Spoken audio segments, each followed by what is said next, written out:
ಶಕಿಲ್ ಅನ್ನೋ ಸಿನಿಮಾ ಎಲ್ಲರಿಗೂ ಕಿಕ್ಕು ಏನೋ ಟೈಟ್ಲ್ ಇರುವಾಗ ಅದೇ ತರ ಹೀರೋಯಿನ್ ಅಂತೂ ಬೋಲ್ಡ್ ಆಗಿ ಆಕ್ಟಿವ್ ಆಗಿ, ಆಮೇಲೆ ಈ ಪಡ್ಡ ಹುಡುಗರಿಗೆ ಆ ಉತ್ಪ್ರೇಕ್ಷ ಆಗಿ ಕುಡಿಯುವಂತ ಆಕ್ಟಿಂಗ್ ಮಾಡಿದ್ದಾರೆ. ಮತ್ತೆ ಧರ್ಮಕೀರ್ತಿಯವರು ಅವರ ಅಭಿನಯ ಅಂತೂ ತುಂಬಾ ಚೆನ್ನಾಗಿದೆ. ಫಸ್ಟ್ ಎಪಿಸೋಡ್ ಅಲ್ಲಿ ಫನ್ನಿಯಾಗಿ ಮಾಡಿದ್ದಾರೆ, ಸೆಕೆಂಡ್ ಅಲ್ಲಿ ಕ್ರೈಮ್ ತರ ವಿಭಿನ್ನವಾಗಿ ಮಾಡಿದ್ದಾರೆ. ಅಭಿನಯ ತುಂಬಾ ಚೆನ್ನಾಗಿದೆ. ಎಲ್ಲರೂ ನೋಡ್ಬೇಕು ಅಂತ ಏನಿಲ್ಲ. ಈಗಿನ ಜನರೇಷನ್ ಅಲ್ಲಿ ಮೊಬೈಲ್ಗಳಲ್ಲಿ ಪ್ರತಿಯೊಂದು ವಿಚಾರಗಳು ಪ್ರತಿಯೊಂದು ಫ್ರೇಮ್ ಅಲ್ಲೂ ಬರ್ತಾರೆ, ನೋಡ್ಬಾರ್ದು ದೊಡ್ಡವರು ಚಿಕ್ಕವರು ಅಂತ ಏನಿಲ್ಲ. ಈಗಿನ ಟ್ರೆಂಡ್ಗೆ ಏನಿದೆಯೋ ಅದಿದೆ. ಖಂಡಿತ ಸಿನಿಮಾ ಎಲ್ಲರೂ ನೋಡ್ಬೋದು, ಯಾಕಂದ್ರೆ ಅವರವರ ಇಷ್ಟಪಟ್ಟಂತ ವಿಚಾರ. ಈ ಸಿನಿಮಾದಲ್ಲಿ ಒಳ್ಳೆ ಮೇಕಿಂಗ್ ಇದೆ, ಒಳ್ಳೆ ಡೈರೆಕ್ಷನ್, ಒಂದು ಮೆಸೇಜ್ ಇದೆ. ತಪ್ಪು ಮಾಡಿದರೆ ಯಾವತ್ತಿದ್ದು ಪಶ್ಚಾತ್ತಾಪ ಪಡಲೇಬೇಕು ಅನ್ನೋದಿದೆ. ಇದು ಸೆಕೆಂಡ್ ಹಾಫ್ ಅಲ್ಲಿ ಅವರು ಒಂದಾಗ್ತಾರ ಇಲ್ಲ ಅನ್ನೋದು ಕ್ಲೈಮ್ಯಾಕ್ಸ್ ಹೇಳ್ಬಾರ್ದು. ನಾವು ತುಂಬಾ ಇಂಟ್ರೆಸ್ಟ್ ಆಗಿ ಸೆಕೆಂಡ್ ಎಪಿಸೋಡ್ ಅಂತೂ ತುಂಬಾ ಇಂಟ್ರೆಸ್ಟ್ ಆಗಿದೆ. ಮುಂದೆ ಏನಾಗುತ್ತೆ ಅಂತ ನೋಡ್ಬೋದು. ತುಂಬಾ ಚೆನ್ನಾಗಿದೆ ಸಿನಿಮಾ. ಆಕ್ಚುಲಿ ನಾನು ಸಿನಿಮಾ ನೋಡಿದ್ ಬರೀ ಡಬ್ಬಿಂಗ್ ಟೈಮಲ್ಲಿ ರಶಸ್ ಮಾತ್ರ ನೋಡಿದ್ದು.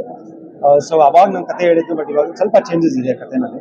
ಆ್ಯಂಡ್ ಇವಾಗ ಆಡಿಯನ್ಸ್ ಜೊತೆ ಕೂತ್ಕೊಂಡು ನೋಡಿದಾಗ ಸೆಕೆಂಡ್ ಹಾಫ್ ಜನಕ್ಕೆ ಇಷ್ಟ ಆಗಿರೋದು. ಒಂದು ಸೆಕೆಂಡ್ ಹಾಫ್ ಒಂದು ಮೆಸೇಜ್ ಇದೆ, ಒಂದು ಮೆಸೇಜ್ ಕೊಡೋಂಥ ಒಂದು ಇದರಲ್ಲಿ ನಿಂತಲ್ಲಿ ಯಾವುದೇ ಒಂದು ಇದನ್ನು ತುಂಬ ಡಿಸಿಷನ್ಸ್ ಲೈಫಲ್ಲಿ ತುಂಬ ಯೋಚನೆ ಮಾಡ್ಕೊಬೇಕು.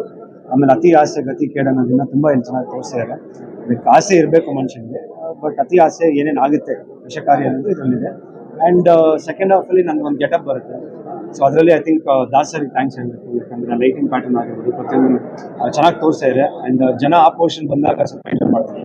ಆ್ಯಂಡ್ ಕತೆ ಅಂತ ಬಂದಾಗ ಒಂದು ಸ್ಕ್ರೀನ್ ಪ್ಲೇ ಮತ್ತು ಯಾವ ಥರ ಹೋಗುತ್ತೆ ಅನ್ನೋದು ಸೆಕೆಂಡ್ ಹಾಫಲ್ಲಿ ಜನಕ್ಕೆ ಸ್ವಲ್ಪ ಕೂರಿಸುತ್ತೆ.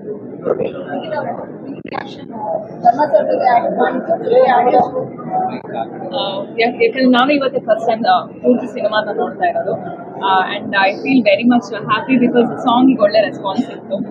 ಮತ್ತೆ ಇದೊಂದು ಹೇಳಿದಾಗ ಒಂದು ಅವೇರ್ನೆಸ್ನ ಕ್ರಿಯೇಟ್ ಮಾಡೋದಕ್ಕೆ ಈ ಸಿನಿಮಾನ ನಾವು ಮಾಡಿರೋದು. ಇವಾಗಿನ ಯೂತ್ಸ್ ಅಲ್ಲಿ ಎಷ್ಟೊಂದು ರೀತಿ ಡಿಸ್ಟ್ರಾಕ್ಷನ್ಸ್ ಬರ್ತಾ ಇದೆ. ಲೈಫ್ ಅನ್ನೋದು ಸ್ವಲ್ಪ ಸೀರಿಯಸ್ ಆಗಿ ತಗೋಬೇಕು, ಹಾಗೆ ಒಂದು ರಿಲೇಶನ್ಶಿಪ್ ಬಗ್ಗೆ ವ್ಯಾಲ್ಯೂ ಇಲ್ಲದೇ ಹೋಗ್ಬಿಟ್ಟಿದೆ. ಸೊ ಈ ಒಂದು ಅಂಶಗಳನ್ನ ಇಟ್ಕೊಂಡು ರಿಲೇಶನ್ಶಿಪ್ ಮೇಲೇನೆ ಒಂದು ಕಂಟೆಂಟ್ ನ ಮಾಡ್ಕೊಂಡಿರೋದು. ಆ್ಯಂಡ್ ಐ ಥಿಂಕ್ ಅದು ಆಲ್ಮೋಸ್ಟ್ ಎಲ್ಲರಿಗೂ ಸೆಕೆಂಡ್ ಹಾಫ್ ಸ್ವಲ್ಪ ಬೇಗ ಹೋಗೋದಲ್ಲಿ ಗೊತ್ತಾಗಿದೆ. ಒಳ್ಳೆ ರೆಸ್ಪಾನ್ಸ್ ಇದೆ, ನೋಡಬೇಕು.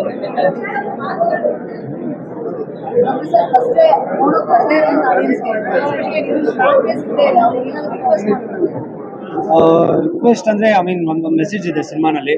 ಆ್ಯಂಡ್ ನನ್ನ ಪ್ರಯತ್ನ ನಾನು ಮಾಡಿದ್ದೀನಿ. ಸೊ ಸಿನಿಮಾನ ನೋಡ್ಕೊಂಡು ಬರ್ತಾ ಇದ್ದೀನಿ ನನ್ನ ಸಿನಿಮಾಗಳನ್ನ. ಸೊ ಒಂದೊಂದು ಸಿನಿಮಾಗೂ ನಾನು ಇಂಪ್ರೂವೈಸ್ ಮಾಡೋಕ್ಕೆ ಟ್ರೈ ಮಾಡ್ತಾ ಇದ್ದೀನಿ. ಸೊ ಇದರಲ್ಲೂ ಒಂದು ಕಂಟೆಂಟ್ ಇದೆ. ಎಸ್ಪೆಷಲಿ ನಾವಾಗಲೇ ಹೇಳ್ದಂಗೆ ಒಂದು ಸೆಕೆಂಡ್ ಹಾಫ್ ಕಂಟೆಂಟ್ ಅನ್ನೋದು ಸಿನಿಮಾಲಿ ಭಾಳ ಮುಖ್ಯ. ಜನ ಎದ್ದೋಗೋ ಟೈಮಲ್ಲಿ ಸರಿ ಆಯ್ತು ಇನ್ನೊಂದು ಮೆಸೇಜ್ ಹೇಳಿದಾರೆ ಅಂತ ಇದೆ. ಸೊ ಅದು ಆಡಿಯನ್ಸಿಗೆ ಹೇಳೋದು, ಬನ್ನಿ ಆ ಸಿನಿಮಾನ ನೋಡಿ ಫ್ರೀ ಇದ್ದಾಗ ದಯವಿಟ್ಟು ಕನ್ನಡ ಸಿನಿಮಾ, ಕನ್ನಡ ಚಿತ್ರರಂಗ